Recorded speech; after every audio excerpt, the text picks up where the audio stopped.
최대한 미리 준비하는 게 좋죠. 근데 그게 생각보다 잘 안 되죠. 그런 식으로 좀 일종의 전략을 짰었던 것 같아요. 정림건축의 포트폴리오는 각 프로젝트별로 어느 정도 분량을 둘 것인가? 무조건 한 장의 이미지라고 생각합니다. 팀과의 작업을 통해서 어떤 걸 얻었고 모르면 일단 확실하게 물어보고 저는 크게 작용을 한다고 생각해요. 한 달이 엄청 짧더라고요. 그래서 상황별로 어떠한 역할을 할 수 있는지를 포폴에 담아서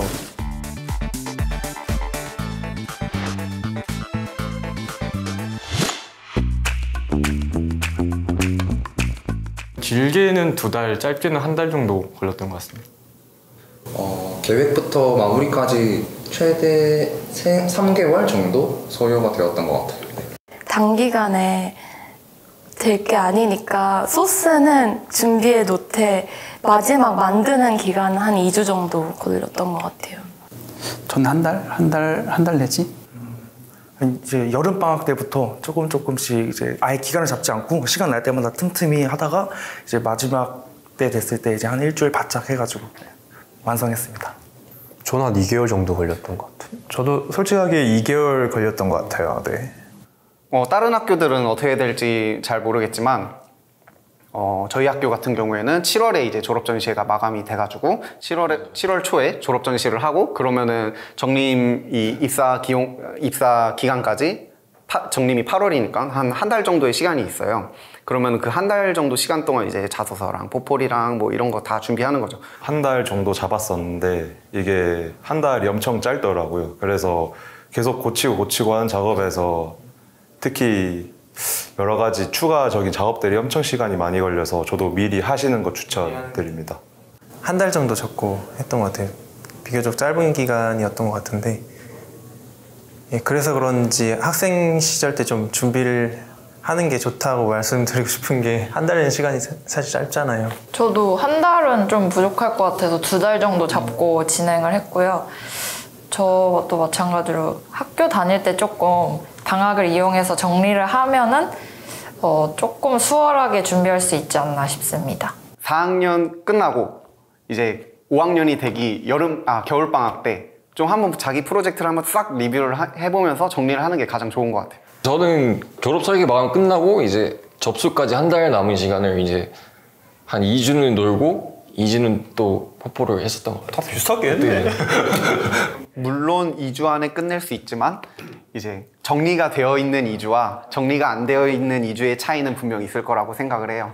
맞는 것 같은 게 그냥 처음부터 소스를 만들어서 쭉 하는 게 아니라 그냥 그 레이아웃 짜고 이미 만들어진 소스를 갖다 쓰면서 스토리텔링 만드는 그런 기간이 한 2주 정도인 것 같습니다. 컷! 이게 맞아요? 저는 상황별로 프로젝트를 나누었고요. 졸업 작품 1개랑 그리고 팀 작품 1개, 또 개인 작품 1개, 마지막으로 공모전에서 총 4개 작품을 실어서 제가 상황별로 어떠한 역할을 할 수 있는지를 포폴에 담아서 구성을 했습니다. 포트폴리오를 먼저 작성할 때 분량을 정했던 것 같아요. 각 프로젝트별로 어느 정도 분량을 둘 것인가. 그래서 저 같은 경우는 보통 한 프로젝트에 4-5장의 페이지를 나눴고 그러다 보니까 자연스럽게 5개 정도의 프로젝트를 작업할 수 있었어요. 이 5개 프로젝트는 다 서로 겹치지 않도록 다른 용도의 건물들로 이용을 했고 그렇다 보니까 제가 지금까지 해왔던 건물들 중에서 가장 나름대로 괜찮았던 프로젝트를 선정해서 작업했던 것 같습니다.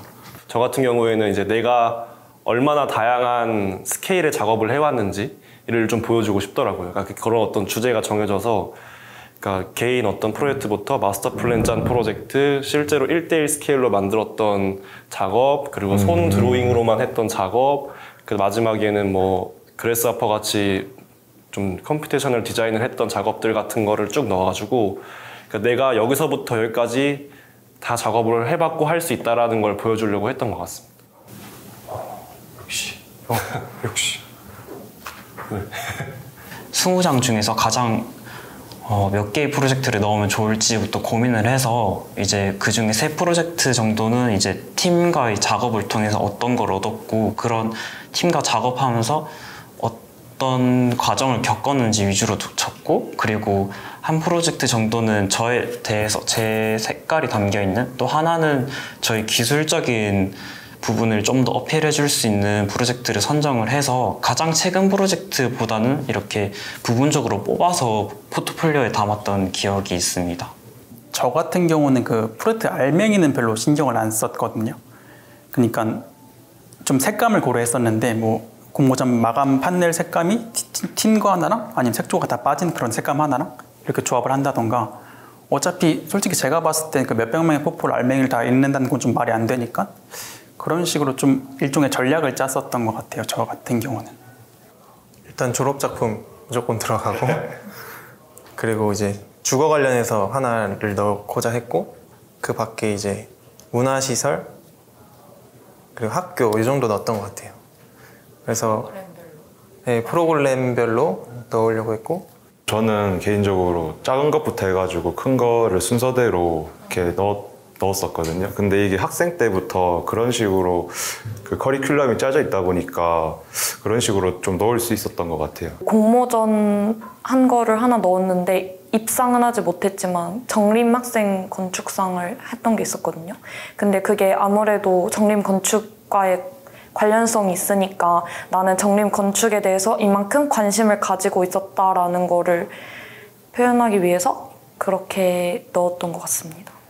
저는 약간 제 포트폴리오가 용두사미가 되는 게 싫더라고요. 잘하는 거 먼저 놓고 그 다음에 이도저도 아닌 게 넣어서 이렇게 흐지부지하게 끝나는 게 싫어서 이렇게 잘하는 거 2개를 앞에 뒤에 넣어서 약간 처음에 오 하는 포인트를 만들어주고 마지막에 역시라는 포인트도 있었으면 좋겠다 해가지고 좀 제가 생각했을 때 못했다고 생각하는 건 중간에 넣어가지고 약간 이게 뭉그러뜨리는 그런 식으로 만들었던 것 같아요. 제 포폴에는 처음에 의도하지는 않았지만 다 넣고 보니까 5, 4, 3, 2학년 이렇게 각 학년별로 하나씩의 프로젝트들을 이렇게 넣었더라고요. 근데 뭐 학년의 발전 과정을 보여주기 위해서 이제 뭐 1, 2, 3, 4, 5 이런 식으로 넣는 게 아니라 이제 제가 가장 보여주고 싶었던 제 졸업작품 5학년 작품부터 제일 먼저 보여줘야 좀 다음 페이지로 넘어갈 수 있지 않을까, 좀 처음에 임팩트가 보여져야 다음 페이지로 넘어갈 수 있다라고 생각을 해서 제일 보여주고 싶은 순서대로 이렇게 작품을 구성을 했었던 것 같아요. 아까 말 나왔던 것 중에서 아까 그 임팩트가 굉장히 중요한 것 같아요. 저도 그 어쨌든 심사위원분들도 이제 자기소개서와 마찬가지로 이제 수많은 사람들이 포폴 이런 거 볼 거 아니에요. 저 같은 경우에 이제 포폴을 만들 때 좀 그런 임팩트를 줄 수 있는 이미지를 주로 많이 넣게 되었고, 이제 좀 텍스트나 이런 작은 글씨들 이런 것들은 좀 적게 넣으려고 했었어요. 그래서 저 같은 경우에는 이제 포폴이 이제 좀 잡지식으로 이렇게 이미지를 보든 듯한 그런 포폴이 이제 나왔었더라고요. 잡지식.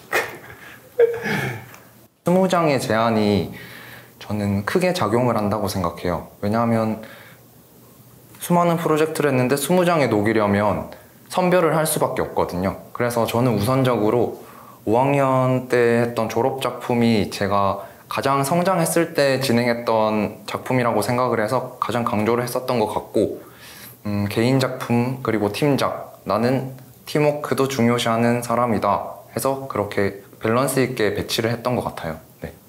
화이팅!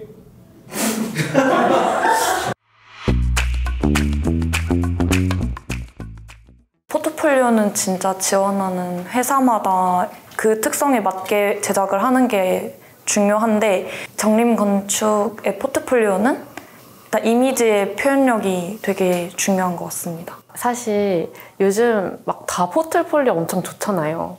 진짜 다 엄청 잘하고, 그래서 제가 제 나름대로 뭔가 포트폴리오 레이아웃을 짜서 했다고 해도 거기서 어떤 차이점을 줄 것인가 하는 거는 딱 그냥 원샷을 엄청나게 그 사람들이 딱 이목을 집중할 수 있게 만드는 게 제일 중요한 것 같아요.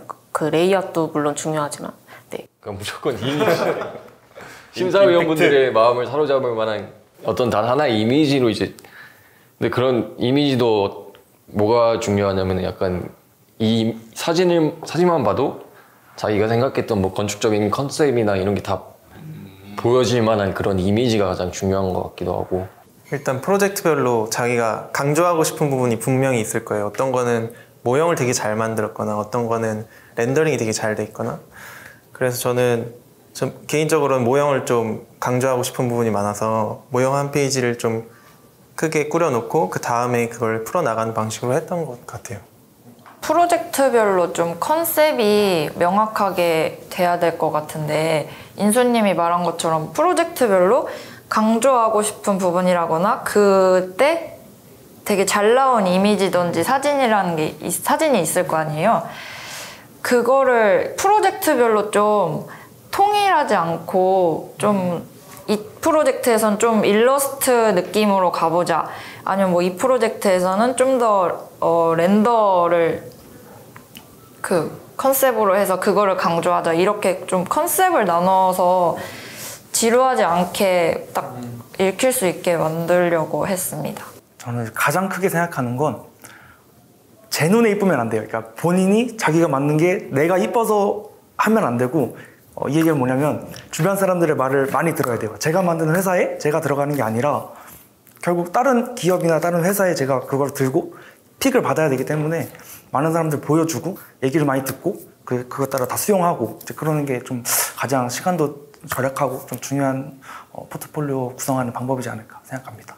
대형사 같은 경우에는 다 규격이라는 게 존재하는데 저 같은 경우는 처음에 A4 용지 2개를 붙여서 만들어도 되는지 낱개로 만들어야 되는지 이런 게 되게 어렵더라고요. 그냥 그래서 직접 전화해서 물어보고, 그러니까 모르면 일단 확실하게 물어보고, 왜냐면 회사는 생각보다 규격이 되게 중요하다고 느꼈거든요. 그래서 그 안에서 내가 어떻게 보여줄 수 있는 방식에 대한 고민을 좀 해야 될 것 같다라는 생각이 있습니다. 지금까지 포트폴리오였습니다. 다음 편에서 만나요.